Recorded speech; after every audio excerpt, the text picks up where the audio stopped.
wọ́n ti mú papaláǹpà oníṣòwò egbòogi olóró láwọn Ileegbafẹ Èkó.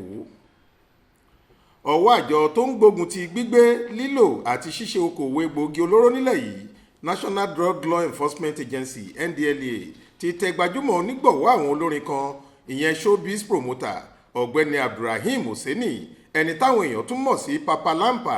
tóun àtàwọn ọmọọṣẹ́ rẹ̀ sì máa ń lọ ta egbòogi olóró fáwọn ọmọ jayéjayé gbogbo tí wọ́n máa ń ná ilé ìgbafẹ́ lágbègbè Lekki àti Lagos Island nílùú Èkó.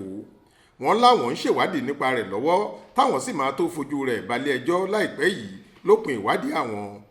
Àtẹ̀jáde kan tí alukoro ètò ìròyìn fún NDLEA ọ̀gbẹ́ni Fẹ́mi Babáfẹ́mi fi síta lọ́jọ́ Sunday 30 oṣù keje ọdún 2023 yìí nílùú Àbújá, ó sọ pé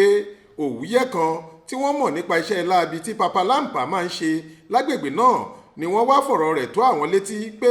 kò ní pẹ́ tí ọjà egbòogi olóró Colorado tí papaláǹpà ń retí láti orílẹ̀-èdè Amẹ́ríkà máa tó dé sílẹ̀ yìí. Ojú ẹsẹ̀ táwọn òṣìṣẹ́ àjọ náà sì ti gbọ́ sọ̀rọ̀ yìí ni wọ́n ti bẹ̀rẹ̀ iṣẹ́ lé e lórí tí wọ́n sì lọ fọwọ́ òfin mú un nílé rẹ̀ kan tó wà lágbègbè Lekki nílùú Èkó lọ́jọ́ Sunday ọjọ́ 23 oṣù keje ọdún 2023. Lásìkò ìwádìí ni papaláǹpà jẹ́wọ́ fún wọn pé ọdún kẹta rèé tóun ti ń lọ káàkiri ilé ìgbafẹ́ gbogbo láàrin ìlú Lekki àti agbègbè rẹ̀ tóun sì ń ta àwọn egbòogi olóró náà fáwọn òṣèré àtàwọn ọmọ jayéjayé kọ̀ọ̀kan tí wọ́n nífẹ̀ẹ́ sí i. Àjọ NDLEA ti sọ pé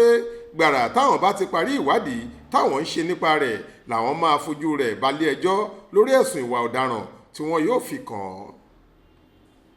Adéwálé Adéoyè ló ṣàkójọ ìròyìn yìí fún iléeṣẹ́ tẹlifíṣàn Aláròye online. Faith Adébọ́lá ló kà á sétí ìgbọ́ yín.